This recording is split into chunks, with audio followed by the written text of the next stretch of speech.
राधे राधे दर्शकों। नवंबर माह का राशिफल कन्या राशि के लिए कैसा रहेगा। कन्या राशि के जातक या जातिका कैरियर, शिक्षा, व्यापार और दाम्पत्य जीवन, आपका स्वास्थ्य की बात करेंगे। हम जानेंगे महीने की कुछ शुभ अशुभ तारीखें और ग्रह गोचर में बदलाव की स्थिति नवंबर माह में क्या परिवर्तन लेके आ रही है। उससे पूर्व आपसे निवेदन है कि आप चैनल पर पहली बार आए तो चैनल को सब्सक्राइब करें, लाइक करें, शेयर करें। अब शुरू करते हैं नवंबर माह का राशिफल कन्या राशि के लिए। इस राशिफल को देखने के लिए आपको अपनी जन्म कुंडली में चंद्र राशि के आधार पर इसको देखना है। हो सकता है आपका नाम आपकी कुंडली के आधार पर नहीं है तो इसके प्रभाव में बदलाव सामान्य तौर पर देखा जा सकता है। अब बात करेंगे ग्रह गोचर में बदलाव को।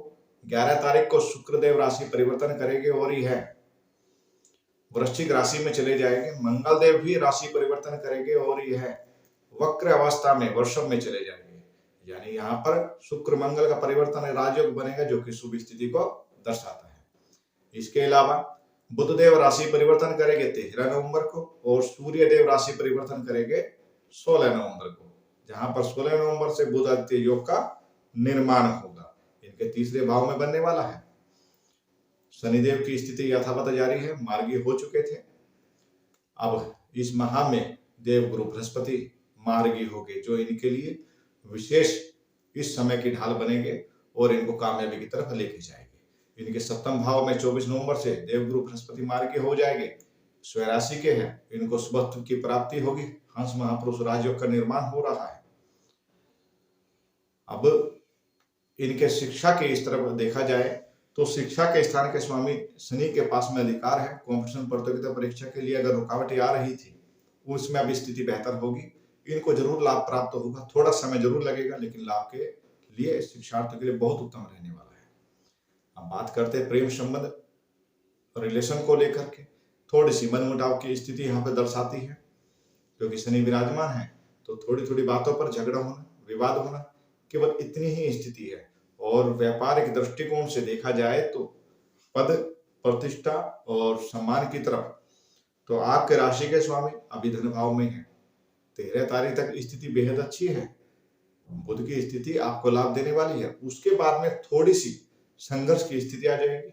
हालांकि सहयोगात्मक स्थिति बनी रहेगी जो आपको लाभ की तरफ लेके जाएगी। नए आइडिया जाना, आइडिया पर काम करना, भाग्य का साथ मिलना अच्छी स्थिति को दर्शाता है। उसके अलावा दाम्पत्य जीवन के बागडोर देवगुरु बृहस्पति के हाथ में है। यानी अभी तक मनमुटाव की स्थिति, कलह क्लेश, ये सब दूर होगा और आपके लिए बहुत अच्छा रहेगा। अब दैनिक व्यापार रोजगार के लिए बात कर लेते हैं। दैनिक व्यापारियों के लिए बहुत अच्छी स्थिति यहाँ पे प्राप्त होगी। अच्छे रोजगार के साधन मिलना, नए अवसर की प्राप्ति होना, यह स्थिति को दर्शाता है। लाभ, अष्टमी के लाभ के योग आपको प्राप्त होगी। इच्छा पूर्ति, आपकी कोई रुका हुआ काम पूरा हो सकता है। आपके व्यक्तित्व के कारण, चुंबकीय व्यक्तित्व से लोग प्रभावित होंगे और आपके कार्य जल्दी से पूर्ण भी होते जाएंगे। इसके अलावा आपका पराक्रम भी सही दिशा लेगा और आपके आइडियाज आपको भाग्य का साथ भी दिलाएंगे। यानी कुल मिलाकर स्थिति धन के लिए बहुत उत्तम बनी हुई है। हालांकि धन खर्च की स्थिति भी बराबर दर्शाती है क्योंकि सूर्य आपके खर्च की स्थिति के स्वामी होकर तीसरे भाव में गए हैं। यानी कुछ बेवजह का खर्च होना, यह स्थिति भी नजर आती है। अब बात करते हैं इनके स्वास्थ्य की। स्वास्थ्य के लिए यहाँ पर अभी अष्टम में मंगल विराजमान है और आपके शनि भी, रोग ऋण रिपु के स्वामी भी आपके पंचम भाव में। यानी कि स्वास्थ्य के मामले में जो स्थिति यथावत चल रही थी वह वैसी रहेगी। इसमें कोई संशय नहीं कि कुछ ज्यादा बदलाव होगा। हाँ, फिर भी थोड़े से खान पान का विशेष ध्यान रखिए। और मैं कहना चाहूंगा इस माह में कन्या राशि वाले अपनी वाणी को बहुत संयमित तौर पर नाप तोल करके बोले क्योंकि केतु की स्थिति द्वितीय भाव में है जिसके कारण परिवार में विवाद की स्थिति को दर्शाता है। हालांकि पैतृक संपत्ति से संबंधित कुछ लाभ, अष्टमी के लाभ की तरफ आपका इशारा करता है और रिसर्च फील्ड के विद्यार्थियों के लिए गोचर की स्थिति इस माह में बहुत उत्तम दिखाई देती है। यानी कुल मिलाकर कन्या राशि के लिए यह माह बहुत अच्छे योग के साथ में प्रभाव दे रहा है। सारी बागडोर देवगुरु बृहस्पति संभाल रहे हैं। यह एक उत्तम स्थिति आपके लिए प्राप्त हो रही है। यानी पद प्रतिष्ठा, कैरियर, कारोबार, व्यापार, दाम्पत्य, सब तरफ खुशहाली, इच्छा पूर्ति होना और क्या चाहिए। चाहिए आपकी सकारात्मक सोच और आपके कार्यों में आपकी निष्ठा, कि आप उन कार्यों को पूरी लगन निष्ठा के साथ करते जाए। जहां पर 80% आप अपने कार्य में ध्यान दे रहे थे, अब 100% देना शुरू करें। स्थिति आपकी काफी बेहतर इस माह में रहने वाली है। अब बात करते हैं इस माह में ग्रह गोचर में के अनुसार महीने की कुछ शुभ अशुभ तारीखें भी होती है।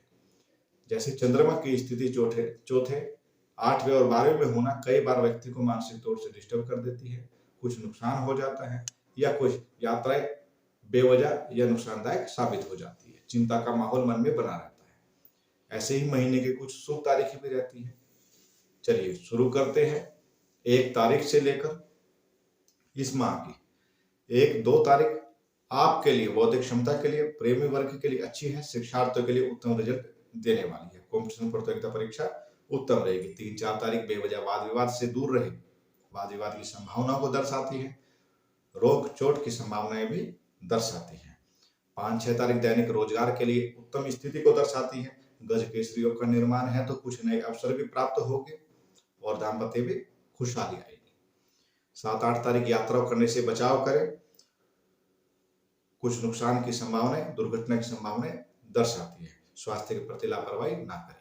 9-10-11 तारीख आपके भाग्य में वृद्धि कराएगी। कोई शुभ समाचार आपको प्राप्त हो, ऐसी स्थिति भी आपकी बनती भी जाएगी। 12-13 तारीख गज केसरी योग, भूलक्ष्मी योग के साथ में आपको प्राप्त होगी। कार्यस्थल के लिए बहुत उत्तम रहेगी। राजकीय कार्यों के लिए, आपके कार्य क्षेत्र के बिजनेस व्यापारियों के लिए बहुत उत्तम स्थिति को दर्शाती है। 19 इसके साथ में 14, 15, 16 आपके आकस्मिक लाभ के लिए, इच्छा पूर्ति के लिए, आपके बड़े अधिकारियों का सहयोग, भाई का सहयोग, यह भी स्थिति दर्शाती है।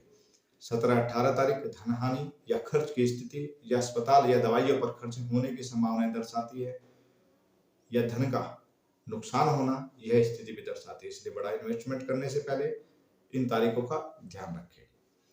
19-20 तारीख गज केसरी योग के साथ खुशनुमा माहौल बनाएगी। मन खुशियों से भरा रहेगा। उत्तम स्थिति आपके कार्य क्षेत्र में भी बने रहेगी, यानी अच्छे प्रभाव वाली है दिन बीतने वाला है। 21, 22, 23 तारीख आपके धन परिवार का सहयोग मिलना, धन संचित होना, गज केसरी योग का निर्माण यानी कुछ विशेष पैतृक संपत्ति का लाभ भी दर्शाती है। 24, 25 तारीख आपके पराक्रम की रहेगी। इसमें आपका मेहनत ही आपको आगे बढ़ाएगा, आपको विजय दिलाएगा। इसलिए मेहनत को 80 से 100% करने का प्रयत्न करें, जिससे कि आगे भविष्य में इससे अच्छा लाभ आपको मिल पाए। मित्रों का सहयोग मिलेगा, भाई बहनों के साथ संबंधों में मधुरता आएगी। 26-27 तारीख आपके चिंताजनक रहने वाली है। घर का माहौल डिस्टर्ब होना, मन में बेवजह का भय होना, ऐसी स्थिति को दर्शाती है। इसके अलावा 28-29 तारीख आपके बौद्धिक क्षमता के लिए, शिक्षार्थियों के लिए उत्तम है। कॉम्पिटिशन प्रतियोगिता परीक्षा के लिए अच्छी है। 30 तारीख भी आपके कार्यों में आपके प्रतियोगिता के लिए अच्छी स्थिति को दर्शाती है। हालांकि बेवजह वाद विवाद, दूसरों की बात में पड़ने से बचाव करें। दुर्घटना या चोट की संभावनाएं बन सकती है, इसलिए ध्यान अवश्य रखें। यह था कन्या राशि के लिए नवंबर माह का राशिफल, जिनमें शुभ तारीखें थी आपकी इस माह की बनने वाली। 5-6 तारीखें गज केसरी योग के साथ में 12-13 तारीखें, इसमें भी आपको गज केसरी योग और भूलक्ष्मी योग का लाभ प्राप्त होगा। चंद्रमा मंगल की स्थिति उत्तम प्रभाव देती है, यानी कार्य क्षेत्र की स्थिति अच्छी रहेगी। 19-20 तारीख आपके लिए अच्छी है गज केसरी योग के साथ में, और शुभ तारीखों में आती है 26-27 तारीख। अब इसके अलावा अशुभ तारीखों में, जैसे कार्य क्षेत्र के लिए हम बात करें, चंद्रमा का 6वां या 8वां होना इस भाव से तो नुकसानदायक है। 24-25 को कार्य क्षेत्र में गड़बड़ी होना, समस्या आना, यह स्थिति को दर्शाती है। इसके अलावा 1-2 और 28-29 इन तारीखों पर भी कार्य क्षेत्र में विवाद की स्थिति का होना या बेवजह समस्या आना, यह भी दर्शाती है। यानी इन तारीखों पर विशेष ध्यान रखने की आवश्यकता है। आप दाम्पत्य के लिए भी कुछ चीजें हैं, कुछ तारीखें हैं, उन पर भी ध्यान रखना है। जैसे 18 और 17 तारीख, दोनों ही तारीखों को दाम्पत्य में कलह का कारण हो सकता है, बेवजह वाद विवाद ज्यादा हो, इसलिए ध्यान रखें। 22, 23 और 24 इन तारीखों पर भी आपको दाम्पत्य में बेवजह वाद विवाद से बचाव करना है। यह थी कुछ तारीखें महीने की ग्रह गोचर का कुछ प्रभाव। हालांकि यह सामान्य गोचर प्रभाव है, जिसमें ग्रहों का माह में राशि परिवर्तन के साथ में नक्षत्र परिवर्तन भी होता है, जो और सूक्ष्म स्थिति को दर्शाता है। आप भी अपनी कुंडली में आपकी चल रही दशाएं, आपके बन रहे योग और आपको मिल रहे प्रभाव को जानना चाहते हैं, तो आपको अपने जन्म कुंडली विश्लेषण के लिए स्क्रीन पर दिए गए नंबर पर अपनी अपॉइंटमेंट बुक करानी है।